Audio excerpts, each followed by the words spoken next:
Hey guys, alright, so in this video I'm going to talk about min-maxing editing, and I'm going to try to talk a little quickly so the video's not too long. Specifically, I'm going to focus on doing the same edit but in a different direction.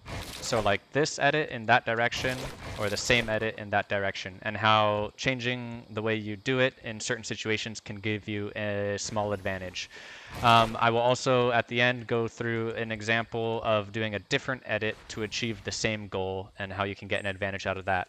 So this is min-maxing, which means it's a small change for a small benefit. So alone, this will not, give you a huge advantage over your enemy. But what I want you to think about is if you were to min-max, say, a dozen aspects of your gameplay, the added benefit of all of those together are likely to give you an edge over your opponent. Okay, so in this example, which way do you want to edit?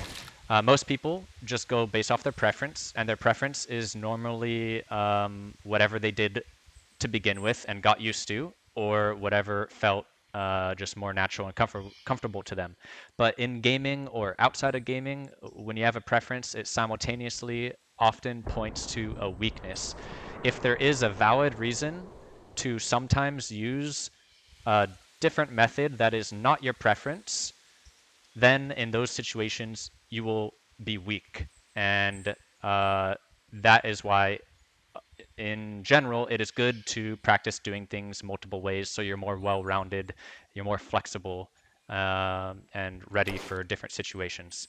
So if my goal here was to edit through the wall and then edit through the floor like that, when I edit through the wall, first off, most of the time your crosshair is at mid-level, so I have to look down and then edit up and then look down to get to the floor. So that's some inefficient mouse movement. Alternatively, my crosshair is mid-level, so it can start this edit, the downward edit, more easily because it's already there. And I'm now looking down to edit through the floor. It's pre-aiming, like in CSGO or in this game when you're going around a corner and you're pre-aiming at head level. This is pre-aiming for editing. Now, you can do it as fast as possible, probably doing it in the less efficient way, just because of the inherent speed, maximum speed of editing, let's say.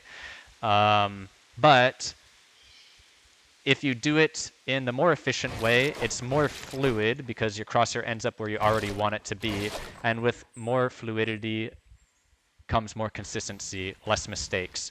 So it can still help you even if you're already extremely fast at editing.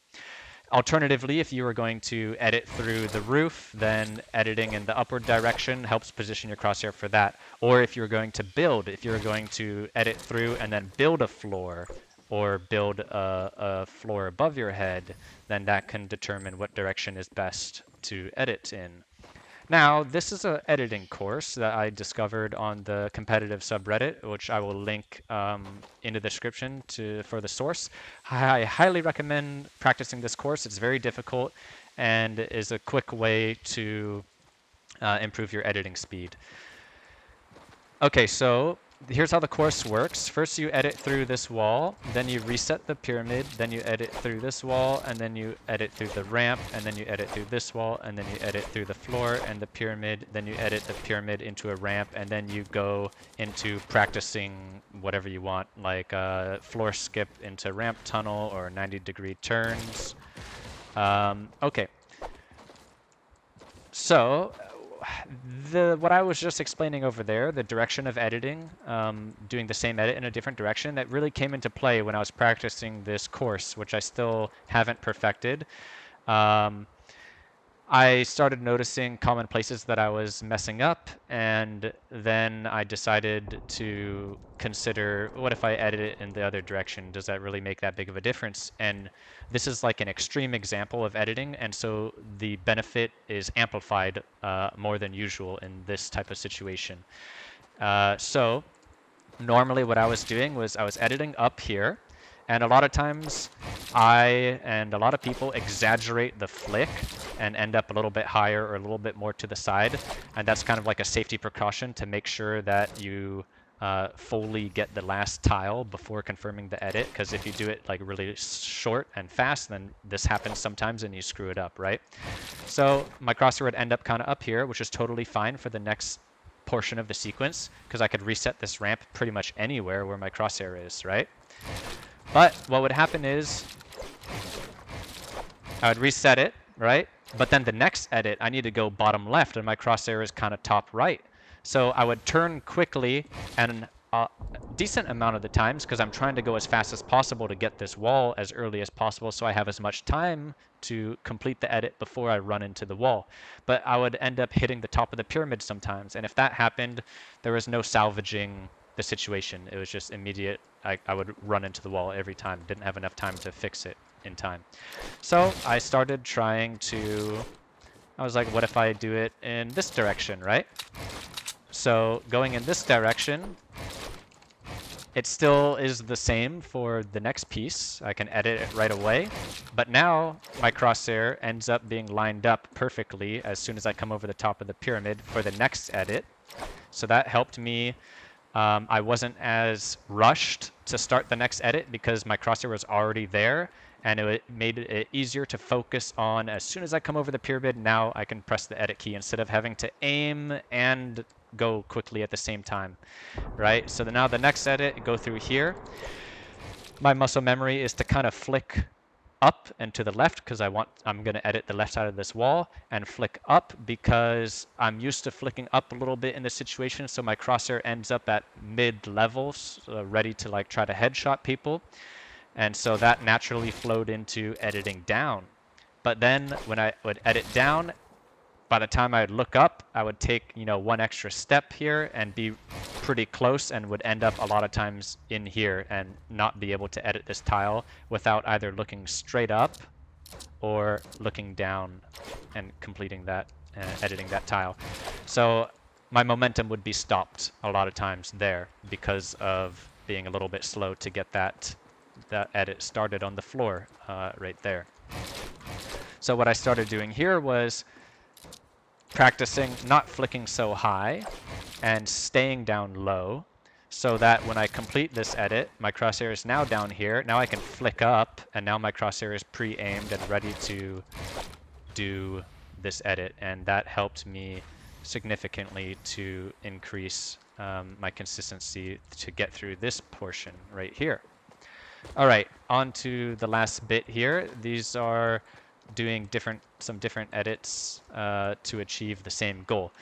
So I saw in a recent video a Liquid chap doing a build battle against Atlantis Magin, or Magin, I don't know how you say it, but he's insane. You should check him out on YouTube. His build battles are unbelievable. Chap ramped over Magin's head, and Chap was on the lower ramp still, and what Chap did was ramped over, immediately did a 180 ramp edit and dropped down onto Magin really quickly and shotgunned him and killed him.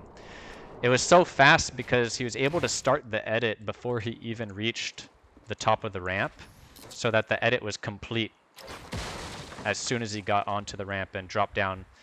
And the advantage of this is your crosshair is aiming directly down exactly where you want it to be, pre-aiming again with editing. But this time you're pre-aiming into a shot after an edit. Now, a lot of people in this situation, including myself, do this edit to drop down, or this edit to drop down. The disadvantage of doing those edits is you can't start it as soon. You have to get up a little higher to see this, to get this edit started. And then this edit, what happens is you're looking up to place the ramp, you press edit, you look down, and then you flick up, and then you have to look back down to take the shot. That's really inefficient movement, right? More likely you're going to mess something up, either the edit or you're not going to be lined up for the shot as well. So this edit is could be an improvement on that. And whether the ramp breaks or not is irrelevant, because the goal here is to drop down, so it doesn't matter if the ramp breaks because you're no longer using it, except maybe in some crazy advanced situations you might use it later on or whatever, but let's ignore that for now. So this edit kind of helps because you don't have to look down and then back up and then back down. You just look down, you do the edit, and you're almost looking down, so you don't have to reposition as far. But the problem with it is you have to go up even higher to get a good view of those tiles, higher than to get this one going, right? So, and it doesn't position your crosshair as down as doing this one does. So that's a good way of doing that. Okay, now one last one here. If you're going to rotate this ramp 180 degrees, and I'm using the ramp tunnel just so this ramp doesn't break when I rotate it. I'm not using it to recommend doing this as an ending variation to your ramp tunnel. So if you're going to 180 the ramp, if your goal is to 180 the ramp, but also 180 your character with the ramp, doing this from this tile to this tile is pretty awkward here, especially the further up the ramp you are, the further down you have to look. And if you're up pretty high, you actually can't even look down all the way, and then turning is really awkward like that when you're looking straight down. A lot of people sleep on this edit here, which is the one I recommend getting used to for certain situations. When you're wanting to do a 180 with the ramp and 180 your character, that edit helps a lot because the motion of the edit itself 180s your character along with the edit. The motion of this one could also 180 your character if you're off to the side more, but you're looking down more. It just doesn't flow as well, it seems.